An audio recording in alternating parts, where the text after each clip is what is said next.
Hello, fellow Aquarius. This is your horoscope for April 2013.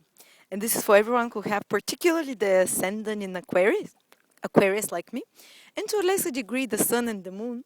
They will also give you um, indications, but the ascendant always is very important. And I'm Aquarius ascendant, so it's always a prediction I loved making.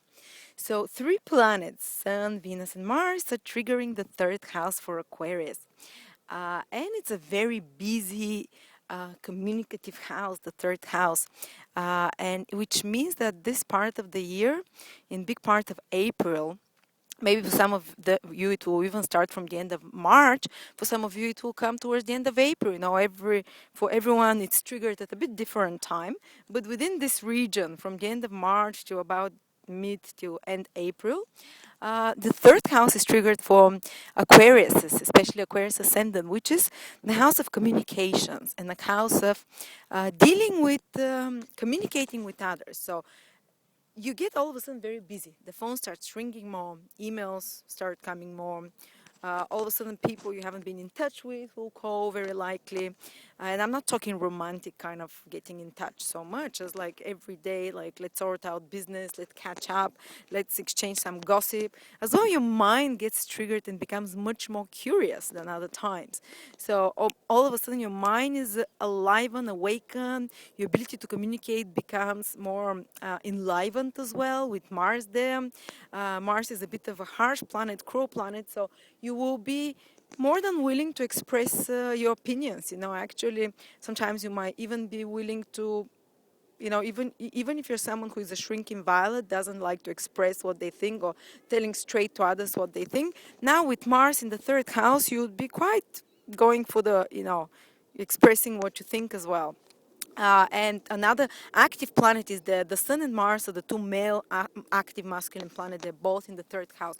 So you will actively also pursue those things, communicating with others, exchanging information, getting in touch with friends or getting in touch with clients, business, emails, anything which is to do with the written and spoken word. Also, you might feel like watching maybe more TV, like catching up on more news, what's happening around you. You just want to know what's happening. You're curious, and some piece of information can come to you right now, which can be helpful for you somehow, which can be helpful. Maybe you can learn something new. Third house is the house of learning, and it's not so much like university education or learning the meaning of life. No, it's learning skills, practical things. So some of you might start like driving course, or some of you might start learning to use a laptop or to to play an instrument and to do a website, something that is practical and useful. And these two masculine planets in the third house of new skills makes you proactive in that area. If other times you're not so sure whether you can do something difficult, because third house in ancient astrology is called the difficult place, the difficult house, because learning everything new is difficult. And we need to have some courage in us. And this is exactly what Mars is. And we need to have some guts in us and courage and get up and go attitude, which is what the sun brings, the two active planets. So you will be able to tackle those issues, something you wanted to learn for a long time, you've been putting off, or something you wanted to do for a long time, you've been putting off. Sun and Mars will give you the initiative and courage to do it. Bungee jumping, or public speaking, or anything which you're usually afraid of, which you usually have like, oh, I can't do that. These two planets will give it to you. You can see in your mind what it is. And also, third house is the house of traveling. So for some of you, there might be more travel. And it's not like long distance, go away, see the world on a world trip.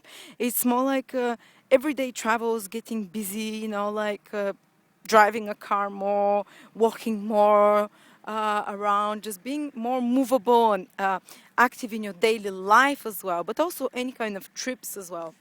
And I'm personally traveling. I'll be in Bulgaria as well. So I'll have a lot of short trips around Bulgaria. So that's very true for me. And third house is the house of movement, as we said.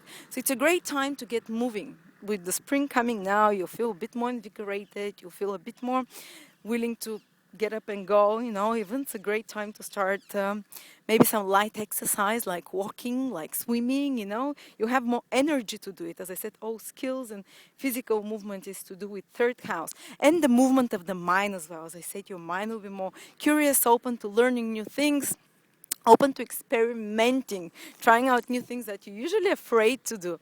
And third house is the house of courage and initiative, which is again triggered for you. And also, Venus is in the third house, and Venus is a loving planet, is a gentle planet, so it will ease off a little bit of this more pushy, active energy of the Sun and the Mars. So in your communications, you won't be so biting only, even though you might go and say what you think.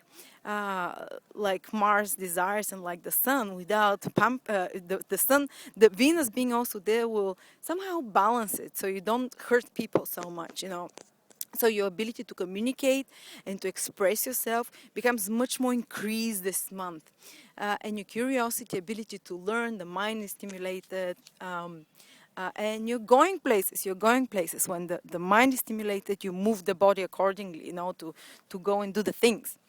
Uh, and third house rules neighbors and people around in your closest environment, which is like neighbors, like friends, co-workers, team workers, playmates, and anyone who has like a sibling or teammate influence in your life. So the activities with those can be quite busy as well. You can cooperate with them. You can get very active with those two masculine male planets. You can get very active with those people. You can accomplish something of importance with them.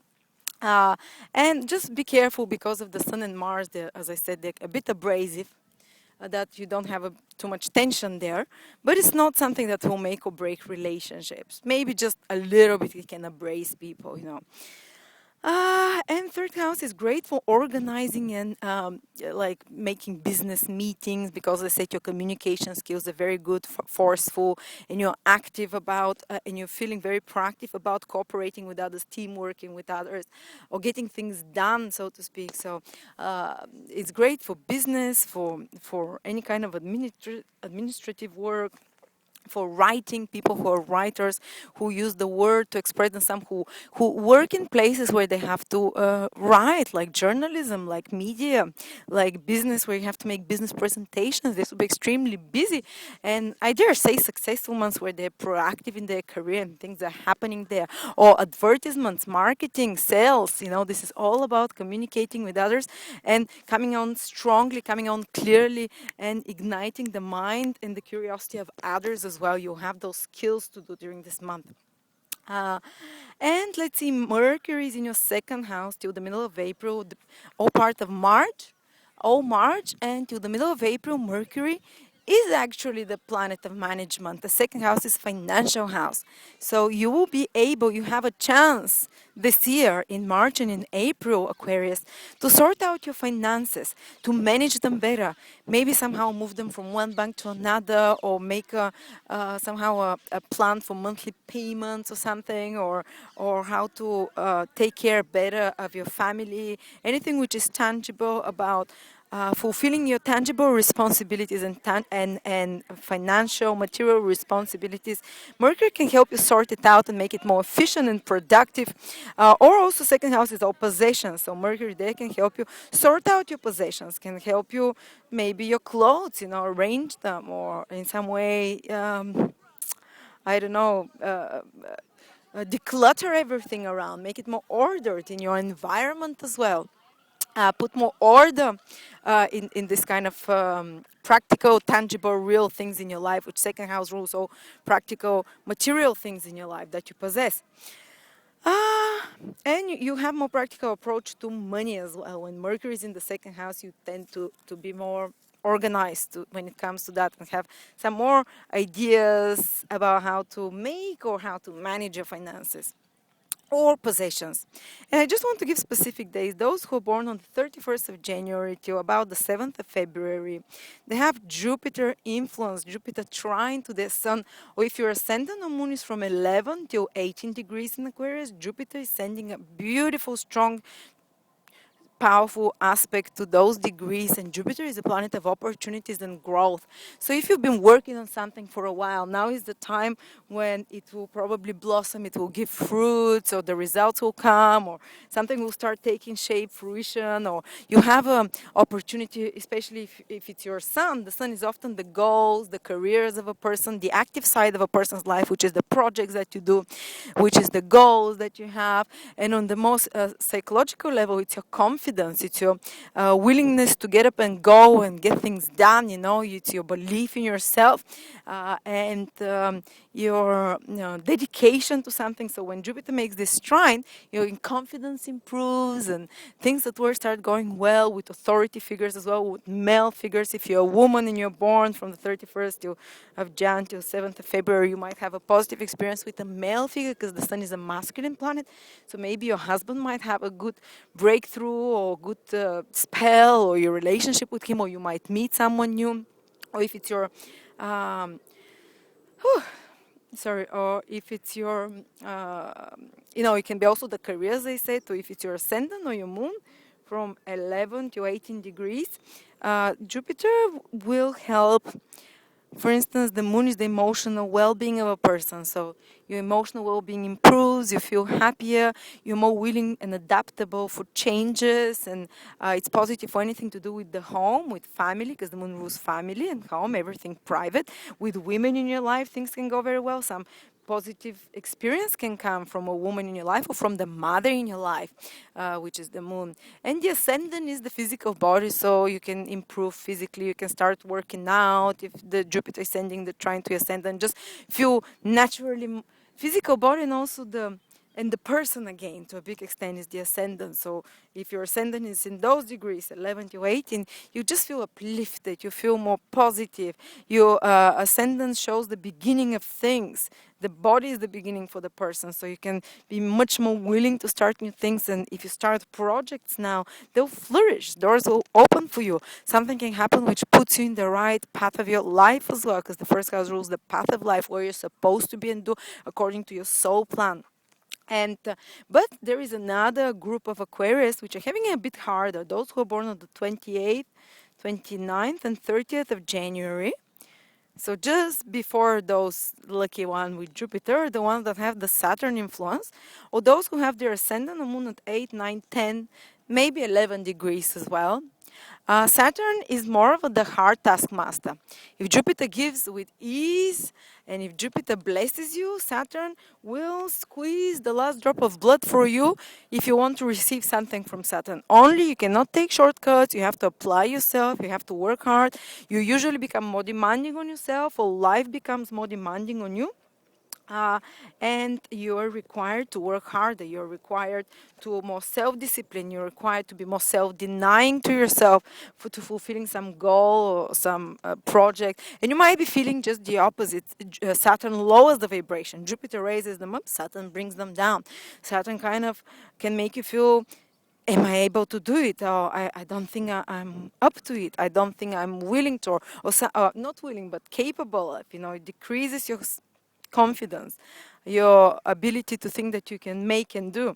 And it can bring blockages to some of your work projects, career projects, or relationships. If it's the ascendant that Saturn is tracing on the moon, or even the sun, it can always be some kind of connected to relationship and opposition or tension or inattention from within yourself or from outside. So the, the, the, the solving a certain problem is to work hard, to be conscientious, to give the best from yourself, and to leave the rest, to give what you can do, and the rest you shouldn't worry about it. Whatever it's supposed to happen will happen. Saturn has separating influence, so it can disconnect you a little bit from the sense of happiness, um, the sense of enjoyment of life as well, or it can separate you from people somehow. It can make you more introverted, but that's a short influence. It will, Saturn is always there to organize, to make you more disciplined, to make you work harder, and to help you lay foundations. And always laying the foundations of something is a hard work. So after that, if you've been loyal and dedicated and work conscientiously, you have good results. Thank you.